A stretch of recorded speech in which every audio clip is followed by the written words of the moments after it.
मैं आप सभी को स्वागत करता हूं आपके YouTube channel are English defence academy पर। आज हम लोग करेंगे नारेशन की रिवीजन। चलिए देखते हैं नारेशन। देखिए, नारेशन को दो भागों में बांटा गया है। एक होता है डायरेक्ट नारेशन और दूसरा होता है इनडायरेक्ट नारेशन। इनडायरेक्ट नारेशन, देखिए आप लोग एग्जाम में क्वेश्चन आएगा कि अगर कोई डायरेक्ट नारेशन की बात दिया रहेगा तो उसे आपको इनडायरेक्ट में चेंज करना रहेगा, या तो आपको कोई अगर इनडायरेक्ट में दिया रहेगा तो उसे डायरेक्ट में चेंज करना रहेगा। तो आज हम लोग इसका रिवीजन करेंगे। देखिए, हम लोग का एग्जाम में जो क्वेश्चन आता है वो MCQ आता है, यानी इस टाइप से हम लोग आज बनाना सीखेंगे कि क्वेश्चन को देखिए और सीधे आंसर टिक करना है। तो चलिए देखते हैं। सबसे पहले देखेंगे कि सर कैसे पहचानेंगे कि यह डायरेक्ट है कि या इनडायरेक्ट नारेशन की बात है, क्योंकि जब तक पहचानेंगे नहीं जब तक बनाएंगे नहीं।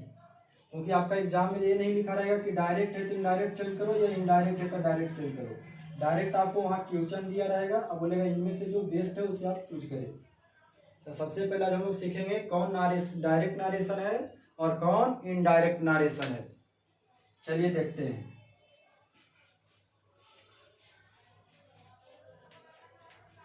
देखिए, अगर आपको लिखा रहेगा एक सेंटेंस, देखिए आपका यहाँ ऐसे रहेगा और उसके बाद रहेगा कॉमा, इनवर्टेड कॉमा, और इसके बीच में कोई एक सेंटेंस होगा। तो देखिए, जो कॉमा इनवर्टेड कॉमा के अंदर जो सेंटेंस होता है, इस सेंटेंस को हम लोग रिपोर्टेड स्पीच कहते हैं। क्या कहते हैं? Reported speech. और कॉमा इनवर्टेड कॉमा के बाहर जो एक सेंटेंस होता है, देखिए सेंटेंस होगा तो यहाँ एक सब्जेक्ट रहेगा और एक वर्ब होगा और वर्ब के बाद रहेगा ऑब्जेक्ट। तो देखिए, कॉमा इनवर्टेड कॉमा के बाहर जो सेंटेंस होता है और उस सेंटेंस में जो वर्ब आता है, इस वर्ब को हम लोग कहते हैं रिपोर्टिंग वर्ब। इसे शॉर्ट में लिखेंगे RV। क्या लिखेंगे? RV। तो जब देखिएगा कि कॉमा इनवर्टेड कॉमा के अगर अंदर एक सेंटेंस लिखा हुआ है, यानी ये आपका डायरेक्ट नारेशन की बात है। डायरेक्ट इनडायरेक्ट पहचान करने का सबसे अच्छा नियम है कि देखिएगा कि अगर आपको कॉमा इनवर्टेड कॉमा के अंदर एक सेंटेंस लिखा हुआ है, यानी वह डायरेक्ट नारेशन है। अगर वह डायरेक्ट नारेशन है तो इसको क्या बनाना रहेगा? इनडायरेक्ट बनाना रहेगा, इनडायरेक्ट। लेकिन अगर देखिएगा कि कॉमा इनवर्टेड कॉमा से मुक्त कर दिया गया सेंटेंस को और ऑप्शन जो दिया रहेगा नीचे, अगर उसमें आपको लिखा रहेगा कॉमा इनवर्टेड कॉमा, यानी सेंटेंस आपका इनडायरेक्ट में दिया हुआ रहेगा, तो उसे डायरेक्ट में चेंज करना रहेगा।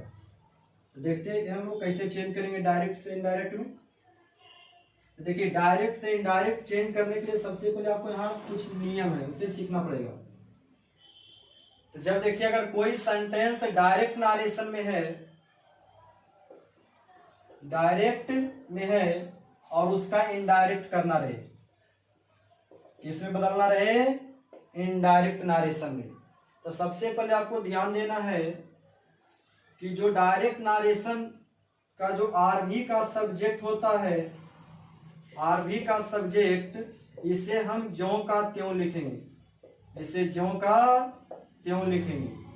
और उसके बाद अगर RV आपका लिखा रहेगा से, या लिखा रहे सेज,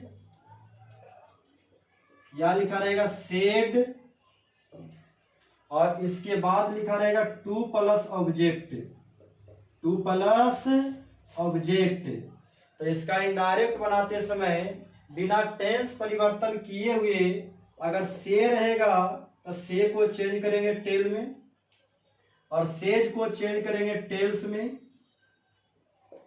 सेड रहेगा तो चेंज करेंगे टोल्ड में। यहाँ देखिए, अगर से आपका क्या था? V1, तो V1 में ही चेंज किया गया है। देखिए V5 है तो V5 में ही चेंज किया गया है। यहाँ देखिए सेड आपका V2 है तो V2 में ही चेंज किया गया है, यानी टेंस परिवर्तन नहीं करेंगे। लेकिन देखिए, अगर से को टेल, सेज को टेल्स, सेड को टोल्ड तब करेंगे जब इसके बाद लिखा रहेगा टू प्लस सब्जेक्ट। अगर यहाँ आपको टू प्लस सब्जेक्ट नहीं लिखा रहेगा तो इस RV को हम ज्यों का त्यों रहने देंगे।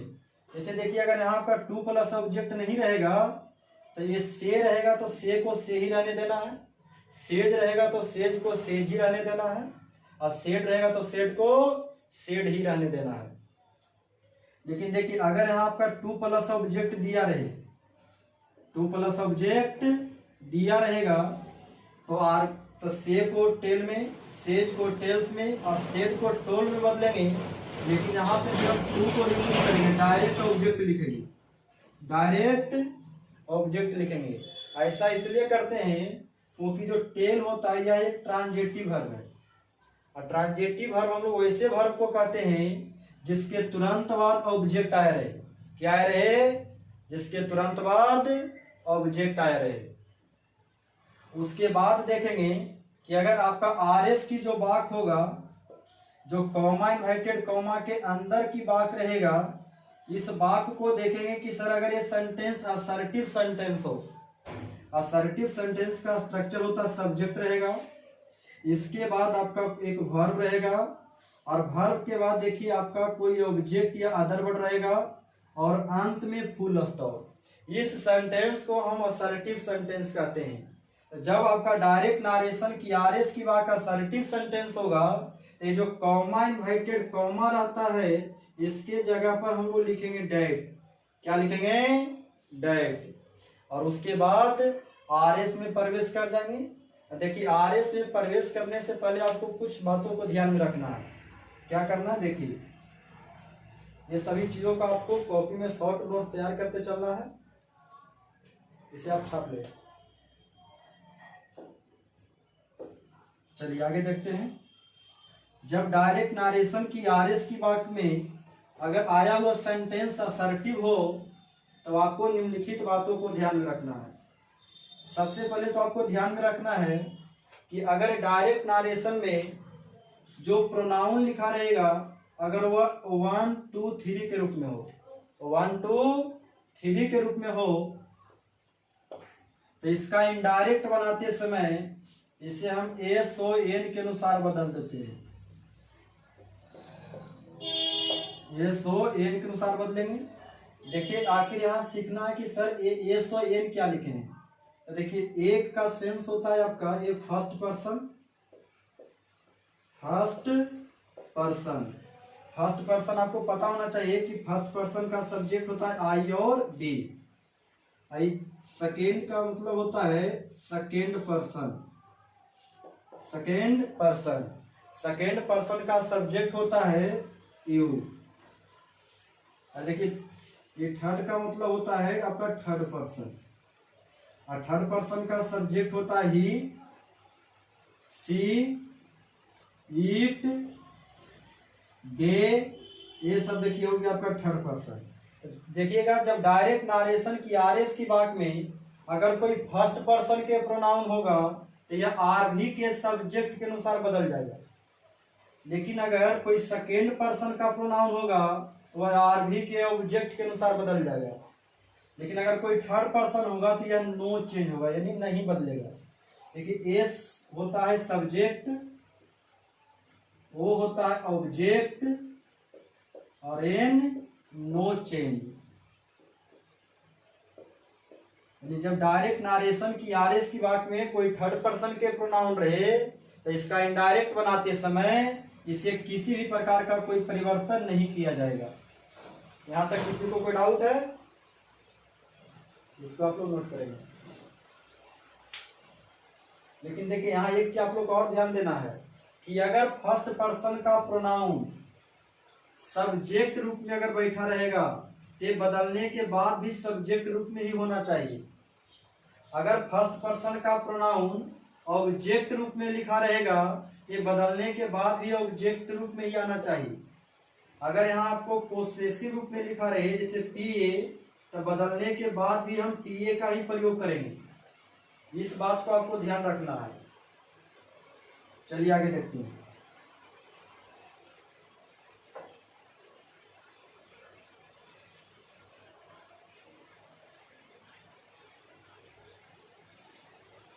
देखते हैं हम लोग पहला question.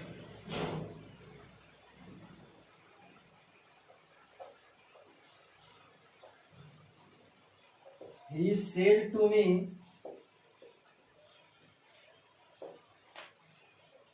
I am your friend.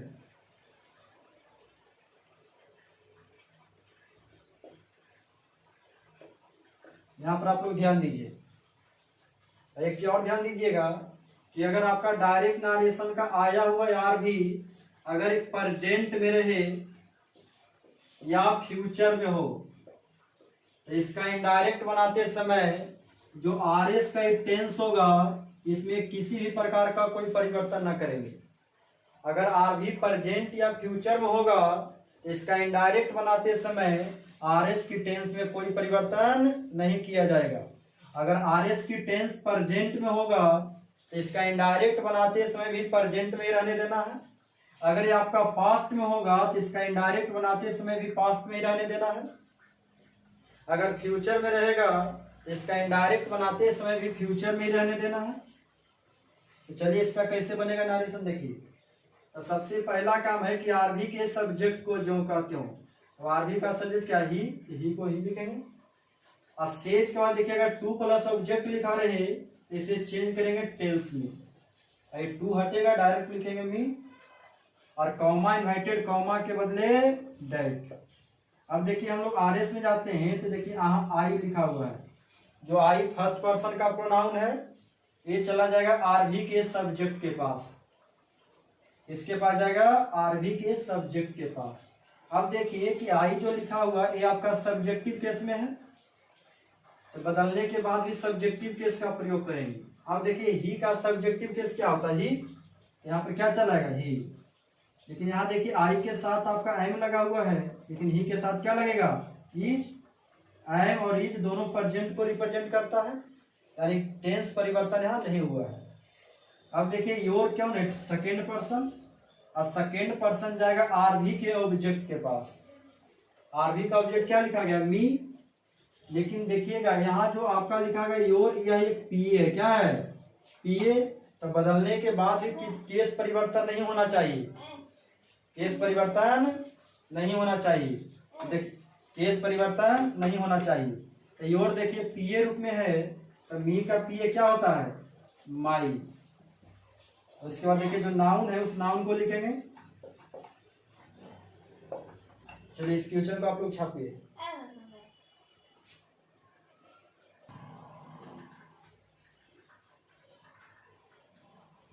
चलिए आगे देखिए एग्जाम्पल नंबर सेकेंड। अगर यहां लिखा रहेगा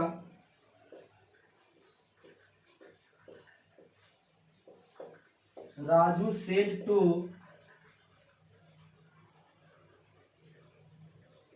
हर आई कैन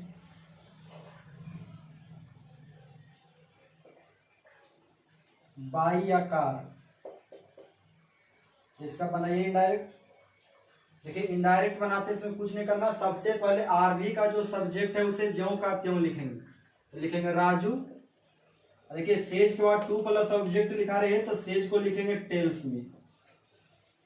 जो ऑब्जेक्ट है ऑब्जेक्ट को लिखिएगा और ये कॉमा इन्वर्टेड कॉमा के बदले डेट लिखेंगे।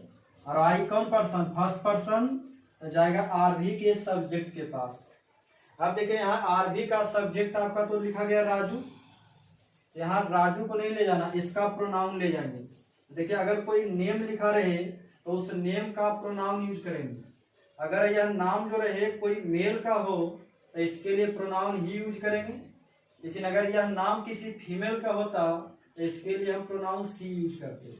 लेकिन राजू एक देखिए मेल का नाम है तो इसके लिए क्या ले जाएंगे ही। और यहां क्या लगेगा कै बाई या कार। कोई डाउट जी नहीं। चलिए अब हम लोग देखते हैं कि जब डायरेक्ट नारेशन का जो आरवी रहेगा या आरवी अगर पास्ट में रहे किसमें रहेगा पास्ट में तो इसका इनडायरेक्ट बनाते समय अब जो आरएस का टेंस है वह बदल जाएगा। क्या होगा बदल जाएगा। अब देखेंगे कि आखिर किस में रहेगा तो किस में चेंज होगा। इस चीज को आप नोट करें।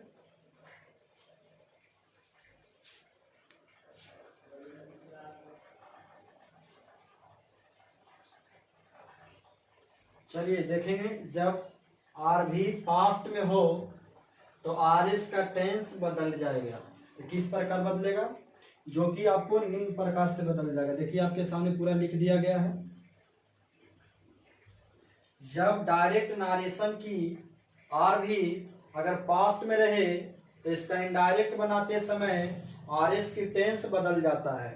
तो देखिए अब देखेंगे कि सर आखिर डायरेक्ट की आर एस में क्या में रहेगा, तो इनडायरेक्ट की आर एस से कोचिंग जाके बदलेगा। तो देखना है, जब डायरेक्ट नारेशन की आर एस की वाक्य में अगर आपका प्रेजेंट इंडेफिनिट का वाक्य लिखा रहे, यानी सब्जेक्ट प्लस V1 या V5, इसे चेंज कर देना पास्ट इंडेफिनिट में, यानी सब्जेक्ट प्लस V2। लेकिन अगर आपको इधर ही लिखा रहे सब्जेक्ट प्लस V2 यानी पास्ट इंडेफिनिट, तो उधर जाके चेंज कर देंगे पास्ट परफेक्ट में। जैसे अगर लिखा रहेगा प्रेजेंट इंडेफिनिट का negative subject plus do does plus note, इधर ले आकर आपको चेंज कर देना सब्जेक्ट प्लस डिड नोट में। लेकिन अगर आपको लिखा रहे सब्जेक्ट प्लस डिड नोट, तो इसे चेंज कर देना है हेड नोट में, क्योंकि जब डायरेक्ट नारेशन की आर एस की वाक्य में पास्ट इंडेफिनिट रहे तो उसे बदल दिया जाता है पास्ट परफेक्ट में। और पास्ट परफेक्ट का स्ट्रक्चर होता है subject plus head plus V3।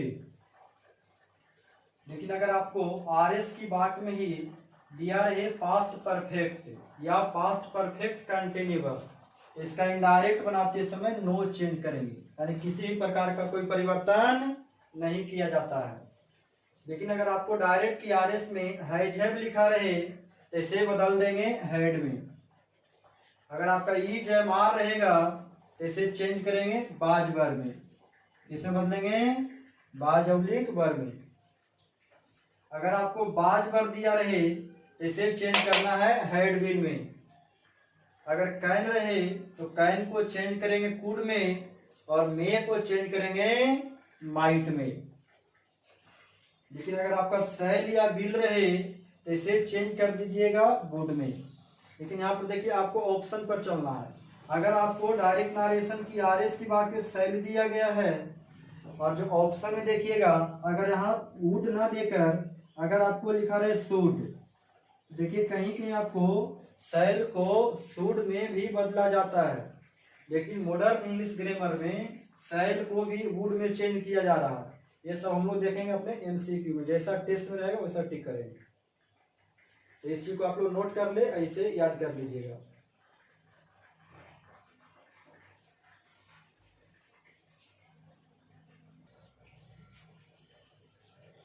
चलिए अब हम लोग देखते हैं, देखिए 4 क्वेश्चन है, इस चारों क्वेश्चन को देखेंगे बारी बारी से।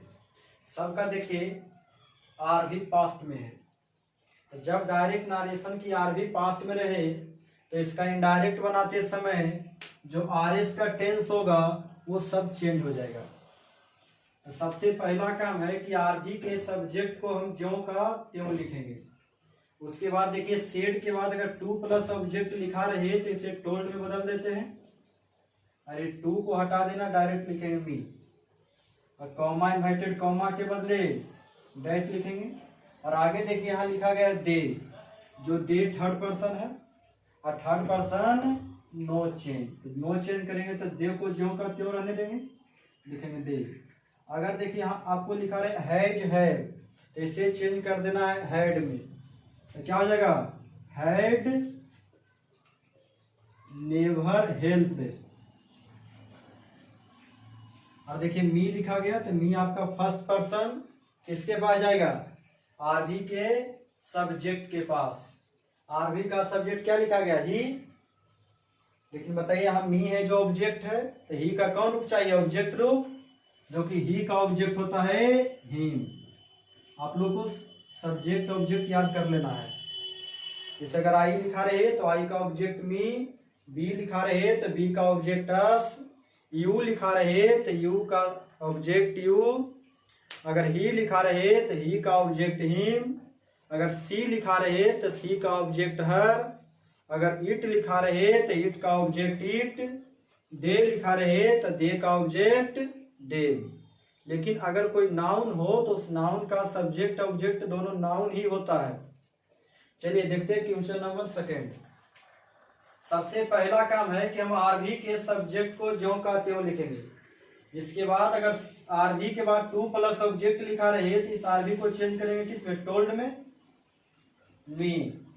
और कॉमा इन्वर्टेड कॉमा के बदले डेट का प्रयोग किया जाता है। और आई देखिए फर्स्ट पर्सन, तो किसके पास आएगा, आरबी के सब्जेक्ट के पास। तो आरबी का सब्जेक्ट क्या है, सी। और यहाँ देखिए आई भी सब्जेक्ट है, तो सी का कौन रूप यहाँ प्रयोग होगा, सब्जेक्टिव केस, तो सी का सब्जेक्ट सी। और ध्यान दीजिएगा कि अगर आर भी पास्ट में हो और आर एस की बात में ई जे मार लिखा रहे तो इसे बाज वेयर में बदल दिया जाता है। तो बताइए क्या हो जाएगा, सी के साथ बाज, to help. Use second person किसके पास आएगा, आरबी के ऑब्जेक्ट के पास। तो आरबी का ऑब्जेक्ट क्या है, मी, तो यहां लिख देंगे मी। देखिए यू में आप लोग कंफ्यूज कीजिएगा कि यू सब्जेक्ट होता है कि ऑब्जेक्ट। तो ध्यान दीजिएगा कि अगर यू आपका वर्ब के बाद लिखा रहे तो वह ऑब्जेक्ट होता है, अगर यह यू वर्ब के पहले होता तो वह सब्जेक्ट हो जाता है। लेकिन यहाँ देखिए वर्ब के बाद है तो क्या हो जाएगा, ऑब्जेक्ट। तो मी का कौन रूप लेगा, ऑब्जेक्टिव केस। तो मी तो ऑलरेडी ऑब्जेक्ट है, तो जो का त्यों लिख देंगे लाके। चलिए देखते हैं क्वेश्चन नंबर 3। सबसे पहले आरबी के सब्जेक्ट को ज्यों का त्यों, सेड के बाद टू प्लस ऑब्जेक्ट है तो चेंज करेंगे टोल्ड में मी, कॉमा इन्वर्टेड कॉमा के बदले डेट, आई फर्स्ट पर्सन जाएगा आरबी के सब्जेक्ट के पास, तो क्या हो जाएगा ही। और है जब लिखा रहे तो चेंज करना हेड में। इसके बाद क्या लिखोगे, no time for use second person जाएगा ऑब्जेक्ट के पास, ऑब्जेक्ट क्या है, मी, तो लिख देंगे मी। चलिए देखते हैं लास्ट क्वेश्चन। आरबी का सब्जेक्ट को ज्यों का त्यों, लेकिन यहां देखिए कि इस आरबी के बाद टू प्लस ऑब्जेक्ट नहीं लिखा हुआ है तो इसे हम ज्यों का त्यों लिखेंगे, ज्यों का त्यों। और आरबी कॉमा इन्वर्टेड कॉमा के बदले डायरेक्ट। और बताइए आई फर्स्ट पर्सन किसके पास जाएगा, आरबी के सब्जेक्ट के पास। तो आरबी का सब्जेक्ट के अनुसार क्या हो जाएगा, ही। और देखिए अगर यहाँ सेल या बिल लिखा रहे तो इसे वुड में बदल दिया जाता है, तो क्या हो जाएगा, वुड, बी प्लेइंग, बीट। और यहां देखिए हिम लिखा गया जो थर्ड पर्सन है, अगर आरएस की बात में कोई थर्ड पर्सन के प्रोनाउन रहे तो इसे नो चेंज किया जाता है, तो हिम को हिम ही लिखेंगे। अब देखिए आप लोग परीक्षा में अगर क्वेश्चन दिया रहे तो डायरेक्ट कैसे बनाइएगा। सबसे पहले आप लोग को ध्यान देना है कि अगर डायरेक्ट नारेशन का आर भी पास्ट में है तो आरएस में तो सबसे पहले उसका इनडायरेक्ट में चेक करना कि आरएस का टेंस बदला हुआ है कि ना। अगर आरएस की टेंस बदला हुआ है यानी उसके बाद आप आगे चेक करेंगे। जैसे देखिए अगर आपका यहाँ आर भी पास्ट में है और उसको चेक करना कि देखिए इधर आरएस में क्या है, तो सबसे पहले चेक करना कि हैव को हेड कहाँ किया गया है, जहां आपको हेड किया हुआ रहेगा वही आपका आंसर होगा।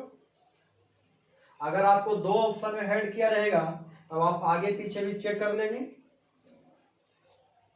चलिए दूसरा में क्या करना, अगर आपको यहाँ देखिएगा शेड लिखा हुआ है उसके बाद ऑप्शन है देखिएगा कि कहाँ ईजेएमआर को बाजवेयर में किया है, जहां आपको बाजवेयर में किया रहेगा वही आपका आंसर होगा। अगर आपका दो ऑप्शन में बाजवेयर किया है तो फिर देखिएगा कि सब्जेक्ट ऑब्जेक्ट को चेंज किया है कि ना, जरूर कहीं ना कहीं कोई गड़बड़ के लिए रहेगा। लेकिन आप देखेंगे कि जब डायरेक्ट नारेशन का आर भी तो पास्ट में होता है, लेकिन आरएस की बात में अगर कोई सत्य सिद्धांत या कहावत वाला वाक्य आए रहे तो आर भी पास्ट में रहने पर भी आरएस का टेंस नहीं बदलता है। चलिए देखते हैं उसका भी हम लोग क्वेश्चन। चलिए देखते हैं, यहां लिखा गया he said the earth is round. तो बनाइए सबसे पहले क्या करना है, आरबी के सब्जेक्ट को ज्यों का त्यों। इसके बाद देखिए यहाँ सेड के बाद कोई ऑब्जेक्ट नहीं आया हुआ है तो इस सेड को ज्यों का त्यों लिखेंगे। अब देखिए क्या लिखा गया, the earth is round, universal truth की बात है कि ना। और बताइएगा क्या हमको कहने से खाली सूर्य गोल होता है जी, कि रियल में सूर्य गोल होता है, ये आपका यूनिवर्सल ट्रूथ की बात है।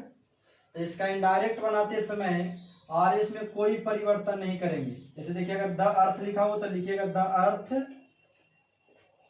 इज राउंड, यानी आर एस में कोई प्रकार की परिवर्तन नहीं है। आप लोग देखिएगा कि पेपर में अगर यहाँ आपको ईज को बाज कर देगा यानी वो आपका क्या है, गलत है, यानी आर एस का टेंस नहीं बदलेगा। चलिए क्वेश्चन नंबर सेकेंड की ओर देखते हैं। सबसे पहले आपको आरवी के सब्जेक्ट को ज्यों का त्यों लिखेंगे, तो हो जाएगा माई फादर, और सेड के बाद अगर टू प्लस सब्जेक्ट दिया हुआ तो चेंज करेंगे टोल्ड में। किसे बदलेंगे, टोल्ड में। इसके बाद जो ऑब्जेक्ट है लिख दीजिए, और कॉमा इन्वाइटेड कॉमा के बदले डैट, कॉमा इन्वाइटेड कॉमा के बदले डैट। और उसको देखिए लिखा है honesty is the best policy, यानी ईमानदारी सबसे अच्छी नीति होती है। यह एक कहावत है कि ना।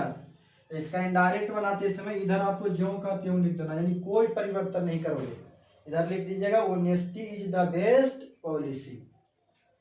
चलिए देखते हैं क्वेश्चन नंबर थर्ड। इसमें लिखा गया the teacher said the sun rises in the east and sets in the west. ये भी देखिए आपको यूनिवर्सल ट्रूथ है, पूरब में उगता है और पश्चिम में डूबता है। या एक दिन के बाद नहीं, डेली होता है। इसका इनडायरेक्ट बनाते इसमें सबसे पहले लिखेंगे द टीचर, सेड के बाद देखिए टू प्लस ऑब्जेक्ट नहीं है तो ज्यों का त्यों लिखा जाएगा, कॉमा इन्वाइटेड कॉमा के बदले डायरेक्ट, और उसके बाद जो लिखा वो सेम लिख दीजिए, कोई परिवर्तन नहीं। इसका बनाते इसमें कुछ मत करना। देखिएगा जहां भी ऑप्शन में अगर इसको भी जैसे V5 है तो अगर V2 कल रहेगा सीधे आपका वो गलत है।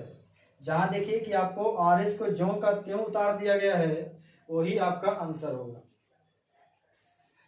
अब हम लोग सीखेंगे कि जब डायरेक्ट नारेशन की आर भी पास्ट में दिया रहेगा और आर एस की बात में कोई निकटतम सूचक शब्द का प्रयोग किया रहेगा तो इसका इनडायरेक्ट बनाते समय उसे हम लोग दूरी सूचक शब्दों में बदल देते हैं।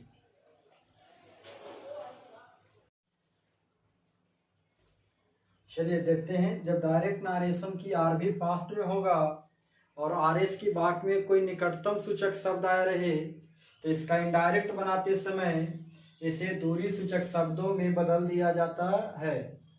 जैसे देखिए अगर आपका डायरेक्ट नारेशन की आर एस की बात में दिस लिखा रहेगा तो इसे डैट में बदल देंगे। अगर दीज होगा तो इसे दोज में बदल देंगे। अगर हेयर होगा तो हेयर को देयर में, नाव रहे तो नाव को देन में, टुडे रहे तो डैट डे, यस्टरडे तो द डे बिफोर या द प्रीवियस डे। जैसा ऑप्शन रहेगा वैसा आप लोग कर लीजिएगा। लेकिन अगर आपको लिखा रहेगा टुमारो तो इसे चेंज कीजिएगा द नेक्स्ट डे या द फॉलोइंग डे। जैसे देखिए क्वेश्चन हम यहाँ पर लिखे हैं He said I will do it tomorrow। तो सबसे पहले आपको आरवी के सब्जेक्ट को ज्यों का त्यों लिखेंगे, और इसके बाद देखिए टू प्लस ऑब्जेक्ट नहीं है तो आरवी को ज्यों का त्यों, और कॉमा इन्वाइटेड कॉमा के बदले डैट का प्रयोग करेंगे। और देखिए आई फर्स्ट पर्सन आएगा आरवी के सब्जेक्ट के पास तो क्या हो जाएगा ही, और बिल लिखा हुआ है तो बिल को वुड में चेंज करेंगे, वुड डू इट। और यहाँ देखिए लिखा गया टुमारो तो टुमारो को चेंज करेंगे द नेक्स्ट डे या द फॉलोइंग डे, तो बदल देंगे द फॉलोइंग डे।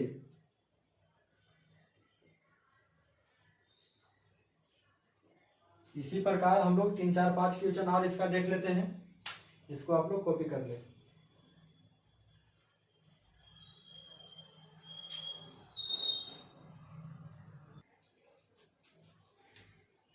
चलिए देखिए 3 क्वेश्चन यहाँ दिया गया, तीनों क्वेश्चन का हम लोग बनाएंगे। सबसे पहले यहाँ देखिए लिखा गया he said she died a year ago. तो आरवी के सब्जेक्ट को ज्यों का त्यों लिखेंगे। इसके बाद देखिए सेड के बाद कोई ऑब्जेक्ट नहीं लिखा हुआ है तो सेड को ज्यों का त्यों लिखा जाता है, और कॉमा इन्वाइटेड कॉमा के बदले डैट का प्रयोग करेंगे। और यहाँ देखिए सी है जो आपका थर्ड पर्सन है और थर्ड पर्सन परिवर्तन नहीं होगा, इसे लिखेंगे सी। जब देखिए आर भी पास्ट में रहे और आर एस की टेंस पास्ट इंडिफिनिट में हो तो इसे पास्ट परफेक्ट में बदल दिया जाता है, जो कि पास्ट परफेक्ट का स्ट्रक्चर होता है हैड प्लस V3। तो डाई का V3 हो जाएगा डाइड अ ईयर। अगर आगो यहाँ लिखा रहे तो इसे चेंज कर देना बिफोर में, आगो को बिफोर में। चलिए देखते हैं क्वेश्चन नंबर सेकंड। सबसे पहले आपको आरबी के सब्जेक्ट को जो कहते हो लिखते हैं, इसके बाद लिखेंगे सेड कॉमा इन्वर्टेड कॉमा के बदले डैट। आई देखिए फर्स्ट पर्सन ही के पास जाएगा, यहाँ क्या हो जाएगा आई जेमार बाजबेयर। और देखिए अगर आपको यहाँ नाव लिखा रहे तो नाव को देन में चेंज करना है, नाव को देन में बदलेंगे। इसके बाद स्पीकिंग है तो लिखेंगे स्पीकिंग टू। अब दिस लिखा हुआ है तो दिस को डैट में, दिस को किस में चेंज करेंगे, डैट में, डैट हुआ है। चलिए देखते हैं question number third. Question number third में लिखा गया ही सेड के बाद देखिए कोई ऑब्जेक्ट नहीं है तो जो का त्यों लिखाएगा। आई फर्स्ट पर्सन तो जाएगा आरबी के सब्जेक्ट के पास, तो आरबी का सब्जेक्ट क्या ही, कॉमा इन्वर्टेड कॉमा को डैट, उसके बाद लिखेंगे ही। अब देखिए आई के साथ बांट है जो आपका V1 है प्रेजेंट इंडेफिनिट, और जब प्रेजेंट इंडेफिनिट रहे तो इसे हम लोग पास्ट इंडेफिनिट में बदल देते हैं, और पास्ट इंडेफिनिट का स्ट्रक्चर होता है सब्जेक्ट प्लस V2। बताइए बांट का सेकेंड फॉर्म यूज करेंगे, बांट का सेकेंड फॉर्म होता है वांटेड टू स्टे, और हेयर को चेंज करेंगे देयर में, और दिस को डाइट में, डाइट मॉर्निंग।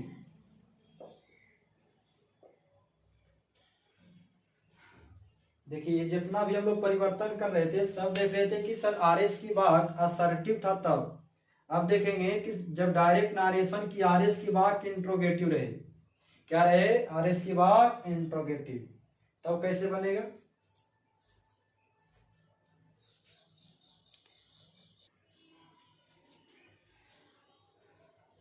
चलिए अब हम लोग देखते हैं जब डायरेक्ट नारेशन की आरएस की वाक्य इंट्रोगेटिव रहेगा तो इसका इनडायरेक्ट कैसे बनेगा। तो देखिए इनडायरेक्ट अगर आपका इंट्रोगेटिव सेंटेंस हो तो इंट्रोगेटिव सेंटेंस का स्ट्रक्चर होता है कि पहले देखिए आपका कोई हेल्पिंग वर्ब रहेगा, इसके बाद सब्जेक्ट रहेगा, और इसके बाद आपका मेन वर्ब होगा, और अंत में क्वेश्चन मार्क। तो समझ जाइएगा कि यह सेंटेंस आपका इंट्रोगेटिव है। या कभी कभी देखिए कि आपको जो हेल्पिंग वर्ब है इसके पहले कोई WH वर्ड भी दिया रहता है, इसे भी समझेंगे कि यह आपका इंट्रोगेटिव सेंटेंस है। सबसे आसान नियम इंट्रोगेटिव पकड़ने का है कि बाकी के अंत में क्वेश्चन मार्क लिखा रहेगा, देखिएगा यह सेंटेंस इंट्रोगेटिव होता है। क्या होता है, इंट्रोगेटिव।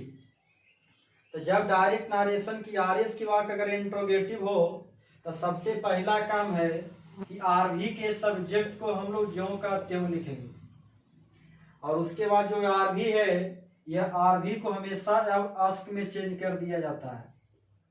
यहाँ देखिए V2 है तो V2 में चेंज करेंगे, इसके बाद मी। और ध्यान दीजिएगा जब इंट्रोगेटिव की शुरुआत डायरेक्ट अगर आपको एक्जुलरी वर्ब से रही, इससे हो डायरेक्ट एक्जुलरी वर्ब से, तो जो कॉमा इन्वर्टेड कॉमा होता है इसके स्थान पर हम लोग प्रयोग करेंगे इफ या वेदर, इफ या वेदर। ध्यान दीजिएगा इफ या वेदर के साथ हम लोग कभी भी डैट प्रयोग नहीं करेंगे, इफ या वेदर के साथ कभी भी डैट का प्रयोग नहीं किया जाता। इसके बाद क्या करना है कि जो आपका इंट्रोगेटिव सेंटेंस है इसे असर्टिव में चेंज कर देंगे। अब बताइए असर्टिव का स्ट्रक्चर होता है सब्जेक्ट प्लस हेल्पिंग वर्ब होगा, इसके बाद जो मेन वर्ब रहेगा दे दीजिएगा, और अंत में फुल स्टॉप। यहाँ देखिए सब्जेक्ट आपका क्या हो रहा है, सब्जेक्ट यू को लाएंगे यहाँ, लेकिन सेकेंड पर्सन आएगा आरबी के ऑब्जेक्ट के पास, तो आरबी का ऑब्जेक्ट क्या, मी। और बताइए यू सब्जेक्ट है तो मी का यहाँ सब्जेक्ट लगेगा, अब मी का सब्जेक्ट आई। अगर आपको शैल भी लिखा रहे तो यहाँ वुड में बदल दिया जाता है, वुड हेल्प।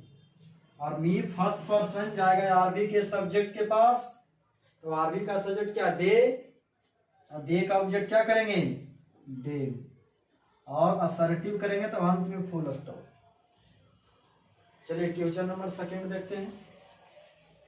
लेकिन ध्यान दीजिएगा कि अगर आपको RS की बात की शुरुआत अगर कोई WH वर्ड से होगा, WH वर्ड में दिया रहेगा भाट, भेन, हाउ, भाई, हु, भेयर, तो उसका इनडायरेक्ट बनाते समय कॉमा इन्वर्टेड कॉमा के बदले हम उसी WH वर्ड का प्रयोग करेंगे।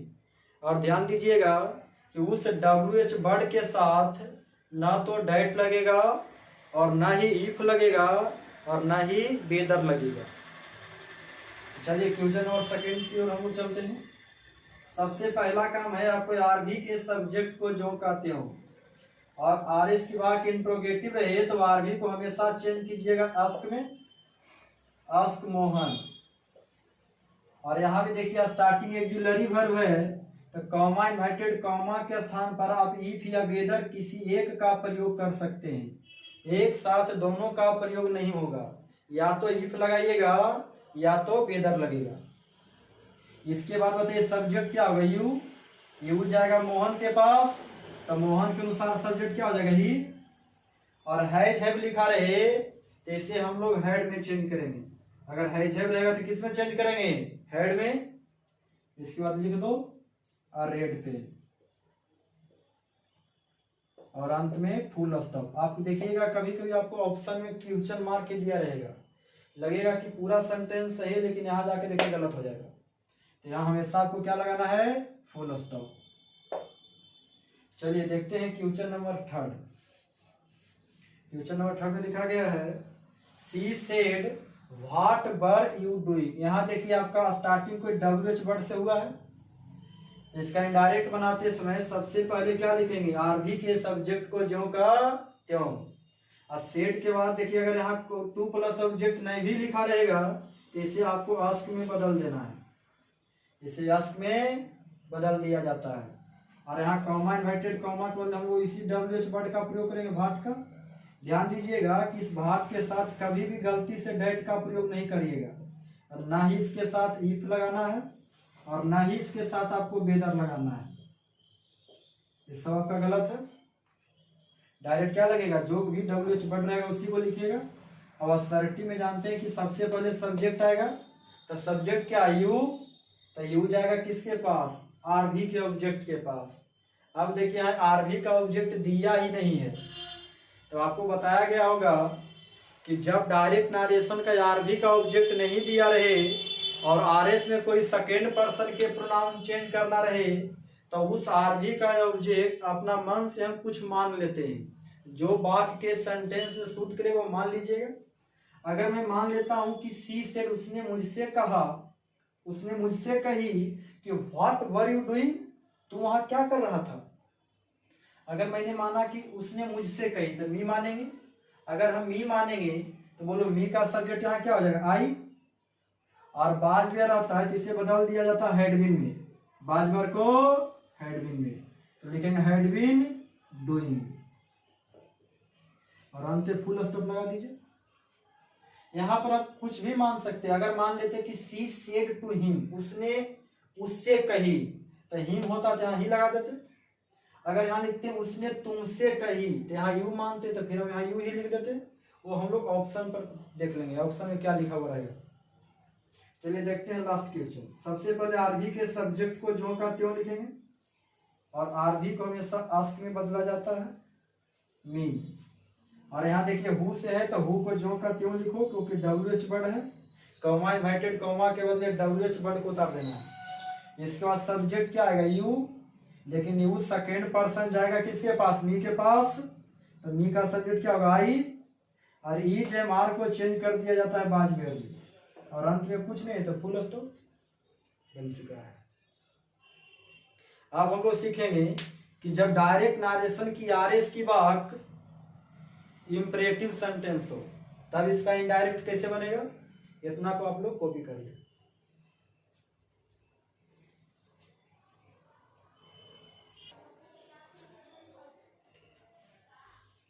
देखिए जब डायरेक्ट नारेशन की RS की बात अगर आपका इंपरेटिव सेंटेंस दिया रहे, क्या दिया रहे, इंपरेटिव सेंटेंस, तो सबसे पहले थोड़ा सा हम लोग जानकारी ले लेते हैं इंपरेटिव सेंटेंस के बारे में कि इंपरेटिव सेंटेंस होता क्या है।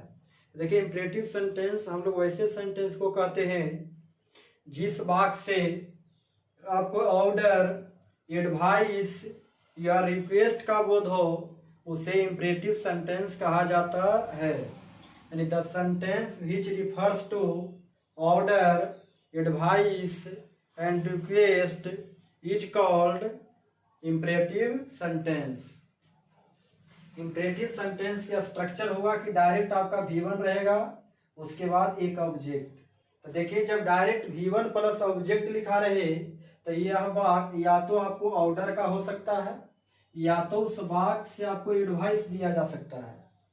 लेकिन अगर वाक्य की शुरुआत प्लीज या काइंडली प्लस V1 से हो तो यह वाक्य रिक्वेस्ट की होती है। जैसे देखिए तब इसका इनडायरेक्ट कैसे बनाएंगे, देखिए यहाँ पर अगर ये जो प्लीज या काइंडली शुरुआत में है या प्लीज एवं काइंडली आपको V1 के बाद भी हो सकता है, तो समझिएगा कि यह सेंटेंस रिक्वेस्ट वाले का है। तो अब हम लोग देखेंगे कि अगर ये डायरेक्ट नारेशन की अगर RS में हो तो इसका इनडायरेक्ट कैसे बनाएंगे। तो इनडायरेक्ट बनाने के लिए बहुत ही आसान सा नियम है।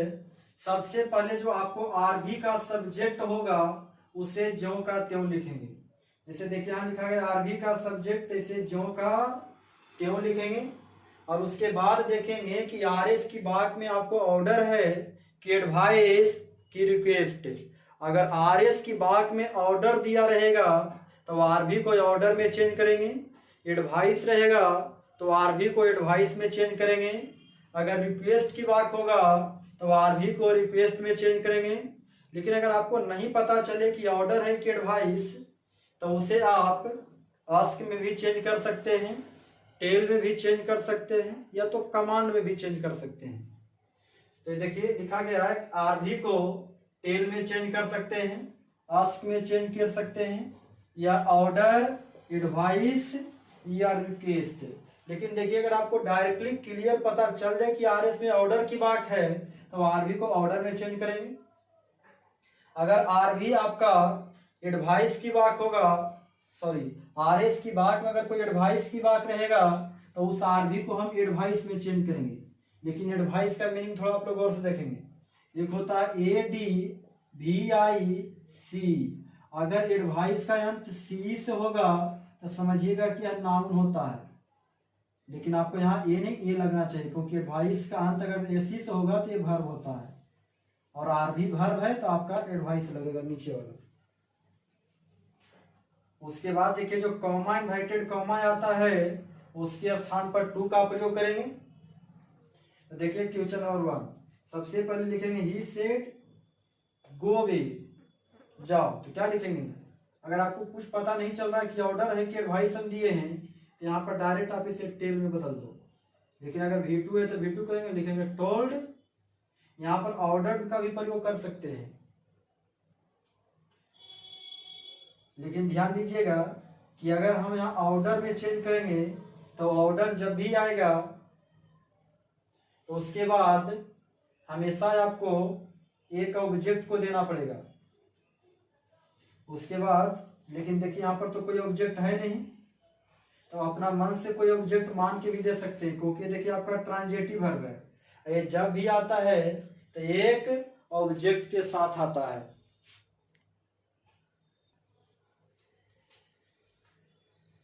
देखिए यहाँ तो ऑब्जेक्ट दिया हुआ नहीं है, लेकिन यहाँ पर कोई ऑब्जेक्ट अपना मन से मान लेना पड़ेगा, क्योंकि जो आपका टोल्ड है यह एक ट्रांजिटिव वर्ब है, और ट्रांजिटिव वर्ब जब भी आता है तो ऑब्जेक्ट के साथ आता है। तो मान लेंगे कि उसने मुझसे कहा, अगर मुझसे कहा तो क्या लिखेंगे, मी। अगर यहाँ हम लोग ऑर्डर का भी प्रयोग करते या एडवाइस का भी प्रयोग करते तो यह हमेशा अपने बाद एक ऑब्जेक्ट लेता है, क्योंकि ऑर्डर और एडवाइस है ये भी आपको ट्रांजिटिव वर्ब है, और ट्रांजिटिव वर्ब हमेशा अपने तुरंत बाद एक ऑब्जेक्ट लेता है। और उसके बाद जो कॉमा, इन्वर्टेड कॉमा देख रहे हैं उसके बदले टू का प्रयोग करेंगे, और उसके बाद जो आपका नॉर्मल RS है उसे उतार दो। क्या लिखा गया, गो अवे, लिखेंगे गो अवे, बन गया आपका। चलिए देखते हैं क्वेश्चन नंबर 2। क्वेश्चन नंबर 2 में लिखा गया है my son said to me please buy me a coat. इसको बनाइए। सबसे पहले आप लिखिएगा माई सन और यहाँ देखिए आपका आरएस में ऑलरेडी यहाँ लिखा गया प्लीज, समझ जाएंगे कि यहाँ जो मेरा सन है वो मुझसे क्या किया, रिक्वेस्ट किया है, तो आरबी को रिक्वेस्ट में चेंज करेंगे तो हो जाएगा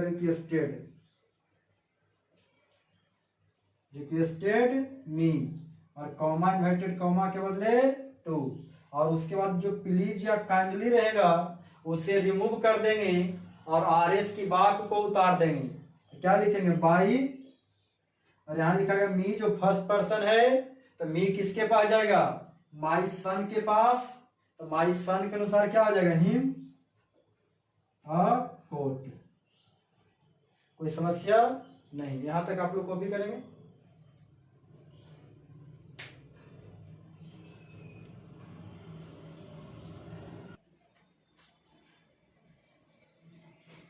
चलिए आगे देखते हैं। अगर आपको इंपरेटिव सेंटेंस के पहले देखिए अगर कोई डू लिखा रहे, तो जब इंपरेटिव सेंटेंस के पहले अगर डू लिखा रहेगा तो उस आए हुए इंपरेटिव सेंटेंस में जो डू रहेगा वह इम्फैटिक बनाया हुआ रहेगा। क्या रहेगा, इसका इनडायरेक्ट बनाते समय उस डू को कुछ नहीं करना है, केवल हटा दीजिएगा और बाकी जैसे बना रहे थे वैसे बना देना है। तो क्या करेंगे, सबसे पहले आरबी के सब्जेक्ट को जो का क्यों।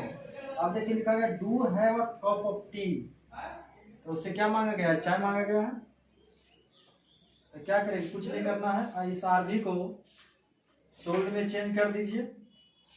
इसके बाद लिखेंगे हिम और कॉमा इन्वर्टेड कॉमा के बदले टू, और इस टू को हटा दीजिए, बाकी सभी नियम ज्यों का त्यों रहेगा। तो लिखेंगे have a cup of T. लेकिन अगर देखिएगा आरएस की बात की शुरुआत में ये जो डू आया रहे, अगर यह डू मेन वर्ब की तरह काम करे तो इसका इनडायरेक्ट बनाते समय इस डू को गायब नहीं करेंगे। यहाँ पर देखिए डू के बाद देखिए है भी1 था, लेकिन यहाँ देखिए डू के बाद डायरेक्ट ऑब्जेक्ट आया, यानी डू आपका मेन वर्ब की तरह काम किया है। और डू जब मेन वर्ब की तरह काम करेगा तो डू का हिंदी होता है करना। इसको बनाइए, सबसे पहले आरबी के सब्जेक्ट को ज्यों का त्यों, उसके बाद आरबी को आरएस के वाक्य अनुसार टोल्ड में चेंज कर सकते हैं या तो आस्क में भी चेंज कर सकते हैं। लिखेंगे मी, कॉमा इन्वर्टेड कॉमा के बदले टू, उसका डू है तो डू को रहने देंगे और दिस को चेंज करेंगे डेट में, डेट एट वंस। लेकिन आगे देखिएगा अगर आरएस की बात में आया हुआ इंपरेटिव सेंटेंस का अगर निगेटिव बनाया रहे, तो इंपरेटिव सेंटेंस का निगेटिव बनाने के लिए डोंट का प्रयोग किया जाता है। अगर डोंट रहेगा तो इसका इनडायरेक्ट बनाते समय कॉमा इन्वर्टेड कॉमा के बदले नोट टू का प्रयोग करेंगे, कॉमा इन्वर्टेड कॉमा के बदले नोट टू, तो ही लिखेंगे। और टोल्ड देखिए यहाँ ऑलरेडी पहले से ही चेंज कर दिया गया है तो कोई दिक्कत नहीं, रहने दीजिए टोल्ड मी। और यहाँ डोंट रहेगा तो कॉमा इन्वर्टेड कॉमा के बदले नोट टू का प्रयोग होगा, नोट टू, और उसके बाद जो डोंट है इस डोंट को हटा दिया जाता है, लिखेंगे ड्राइव टू फास्ट। चलिए आगे देखिए last question, they please do help us. यहाँ देखिए प्लीज है यानी आपका सेंटेंस क्या है, रिक्वेस्टेड वाला वाक्य है, तो लिखेंगे रिक्वेस्टेड मी, और कॉमा इन्वर्टेड कॉमा बोले क्या लिखेंगे टू, और इस प्लीज को गायब कर देंगे। और उसके बाद देखिए यहाँ डू यानी सेंटेंस का इम्फेटिक बनाया हुआ है, क्योंकि आपका इम्परेटिव के लिए हेल्प आया हुआ, उसके पहले अगर डू है यानी आपका क्या इम्फेटिक, तो इम्फेटिक के लिए अगर डू आएगा तो इसका इनडायरेक्ट बनाते समय उस डू को कुछ नहीं करना, खाली हटा देना है। तो क्या लिखेंगे हेल्प, और अस देखिए फर्स्ट पर्सन जाएगा आरबी के सब्जेक्ट के पास, तो सब्जेक्ट क्या दे, और दे का ऑब्जेक्ट क्या हो जाएगा दे। कोई समस्या, इसको आप लोग कॉपी कर दीजिए। अब आगे देखेंगे कि अगर आपका डायरेक्ट नारेशन की आरएस की बात में आया हुआ इंपरेटिव सेंटेंस अगर लेट पर आधारित रहे, तो इसका इनडायरेक्ट कैसे बनाएंगे?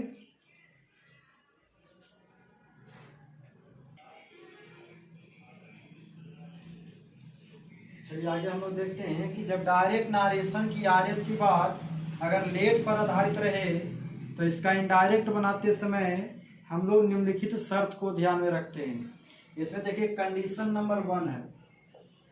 कंडीशन नंबर 1 है कि जब अगर आपको लेट के बाद अशायर है, लेट के बाद अशायर है, और इसका कंडीशन नंबर 2 देखिए है कि अगर लेट के बाद अस नहीं आया है। इसका इनडायरेक्ट बनाते समय सबसे पहले आप लोग कंडीशन नंबर 1 को ध्यान रखिएगा कि जब डायरेक्ट नारेशन की आरएस की बात में लेट के बाद आया हुआ ऑब्जेक्ट अस रहे, इसका इनडायरेक्ट बनाते समय कुछ नहीं करना है। सबसे पहले आपको जो आरबी का सब्जेक्ट है उसे ज्यों का त्यों लिखेंगे, और उसके बाद जो आपका आरबी होगा उस आरबी को चेंज कीजिएगा सजेस्ट या प्रोपोज में। और ध्यान रखिएगा कि अगर सजेस्ट एवं प्रोपोज के बाद कोई ऑब्जेक्ट अगर आया रहे तो यह अपने बाद टू अवश्य लेता है, यह अपने बाद टू अवश्य लेगा। और उसके बाद जो कॉमा इन्वर्टेड कॉमा होता है इसके स्थान पर डैट का प्रयोग करेंगे। इसके स्थान पर क्या लगाएंगे? डैट। उसके बाद लेट को गायब करेंगे और आस को बी या दे में चेंज करेंगे, और उसके बाद शुड प्लस V1 को उतार देंगे।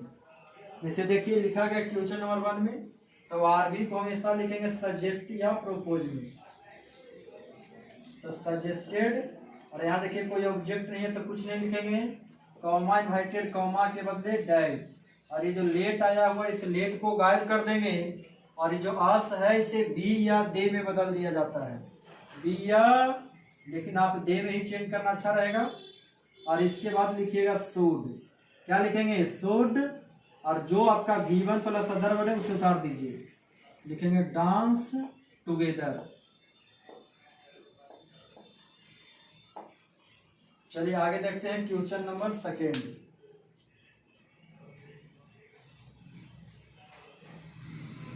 क्वेश्चन नंबर 2 में लिखा गया he said to me let us work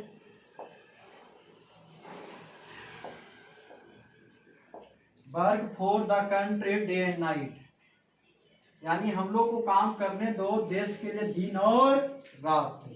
इसका इनडायरेक्ट बनाते समय सबसे पहले काम करेंगे आरबी के सब्जेक्ट को ज्यों का त्यों, उसके बाद आरबी को चेंज कर दीजिएगा सजेस्ट या प्रोपोज में, तो लिखेंगे सजेस्टेड।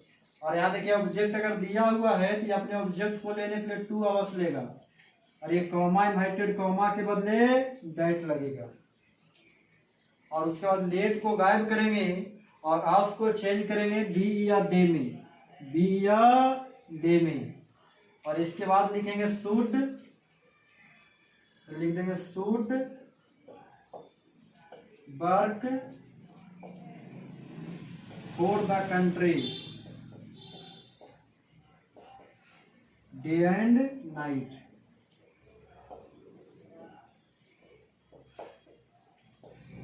लेकिन अब आगे ध्यान दीजिएगा कि अगर लेट के बाद अस नहीं आया रहे, तो अस नहीं रहेगा तो या तो मी हो सकता है, या यू रहेगा, या देम रहेगा, या तो कोई पर्सन का नाम होगा।